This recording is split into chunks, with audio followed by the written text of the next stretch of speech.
નમસ્કાર મારા ધોરણ 5 ના વહાલા વિદ્યાર્થી મિત્રો, આજે આપણે આ વિડિયો લેક્ચર ની અંદર અલંકાર પબ્લિકેશન નું ગણિત વિષયનું સંપૂર્ણ ગૃહ કાર્યનું સોલ્યુશન આ વિડિયો લેક્ચરમાં આપણે જોવાના છીએ.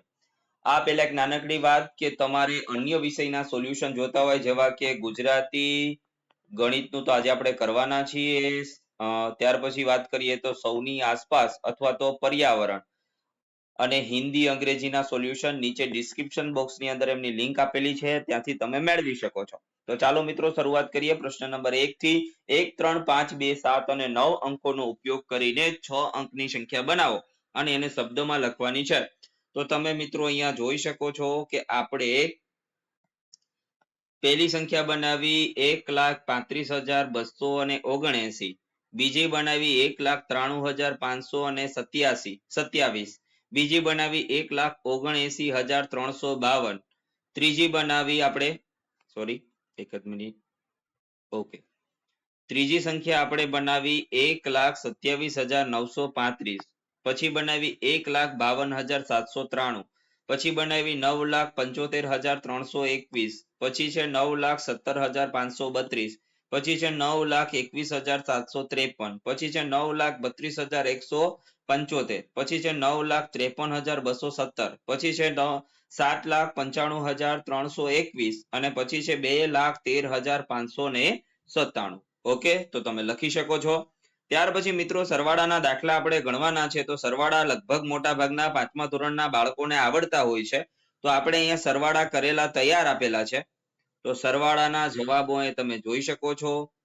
એ બધા જવાબો તમારે લખી લેવાના છે. સરવાળો કેમ કરવો તો જેને નથી આવડતું એ અહીંયા લીટા કરીને પણ કરી શકે, પાટીમાં ગણીને પણ તમે અહીંયા જવાબો લખી શકો છો.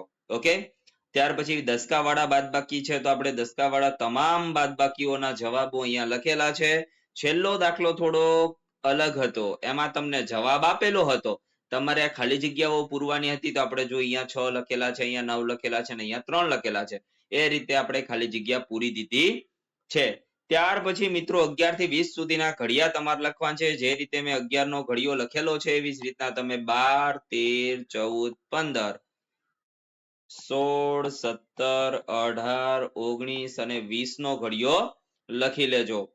ત્યાર પછી ગુણાકાર કરવાનો છે. તો આપણે ગુણાકાર બાકી રાખેલો છે. બે રકમ છે નીચે, તો બે રકમ હોય તો પેલા એક શૂન્ય મૂકો, પછી ગુણાકારની નિશાનીની બાજુની સંખ્યાથી શરૂઆત કરો. ગુણાકારની 2 8 16 નો છગડો, વધી પડી 1, 2 6 12 ને 1 તેરીઓ તગડો, વધી પડી 1, 2 ચોક 8 ને 1 9 અને 2 પંચા 10. હવે વારો 3 નો, 3 8 24 ચોગડો, વધી પડી 2, 3 6 18 ને 2 20, 20 ની શૂન્ય, વધી પડી 2, 3 ચોક 12, 12 ને 2 14 ચોગડો, વધી પડી 1, 3 પંચા 15 ને 1 16.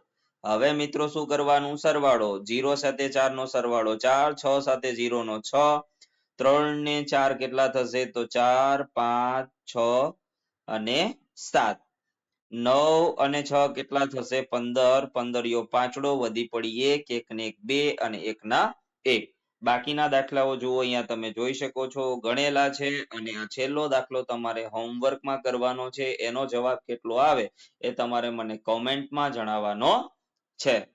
ત્યાર પછી મિત્રો ભાગાકાર છે. તો ભાગાકારના 3 દાખલાઓ આપણે ગણીને તૈયાર આપેલા છે. એક આપણે ગણતા શીખડાવીએ.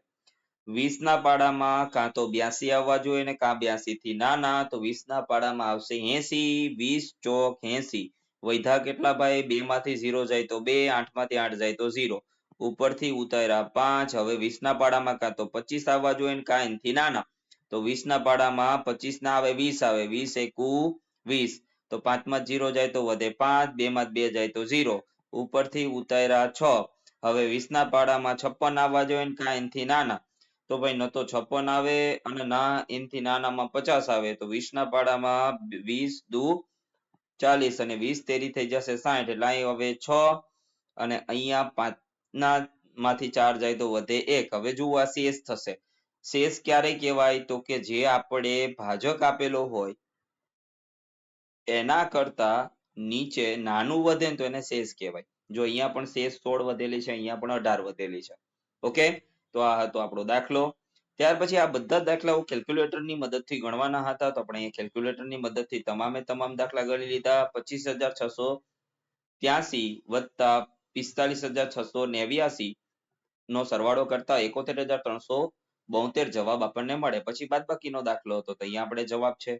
પછી ગુણાકારનો હતો તો અહીંયા 19,200 જવાબ છે. અહીંયા ગુણાકાર પાછો છે તો 21,450 જવાબ છે. 960 ભાગ્યા 5 હતા તો 192 જવાબ છે. 10,260 ભાગ્યા 45 હતા તો 10,305 છે. સોરી અહીં સરવાળો થયો છે. સોરી આ જવાબ નહીં આવે.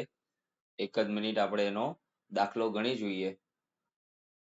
કેટલા છે?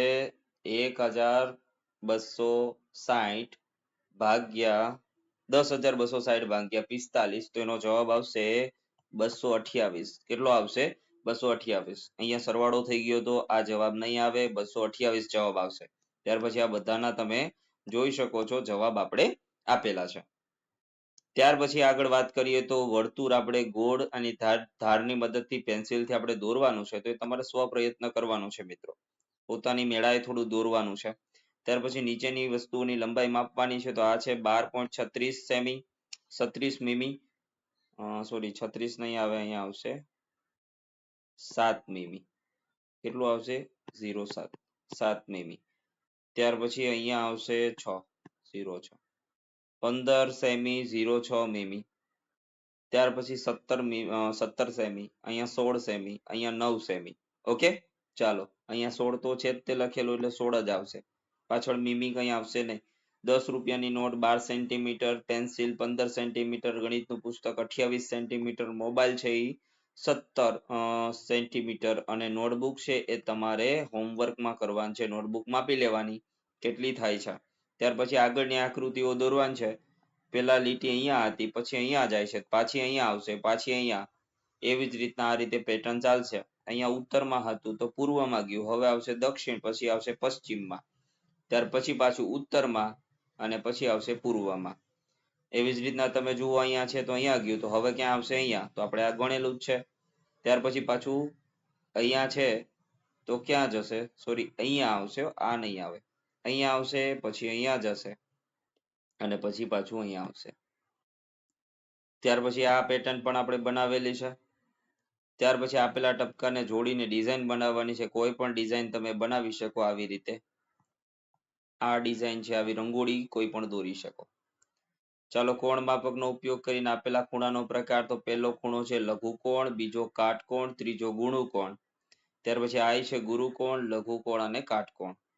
ત્યાર પછી ગ્રાફ પેપરમાં તમારા ઘરનો નકશો દોરવાનો છે તો મિત્રો અહીંયા તમારે તમારા ઘરનો નકશો બનાવવાનો છે જે સ્વપ્રયત્ન કરવાનો છે. તો મિત્રો આ હતું આપણું સરસ મજાનું ગણિત વિષયનું સોલ્યુશન. ફરી મળીશું આપણે અલગ વિષયના સોલ્યુશન સાથે. ત્યાં સુધી જય હિન્દ, જય ભારત. આવજો વહાલા વિદ્યાર્થી મિત્રો.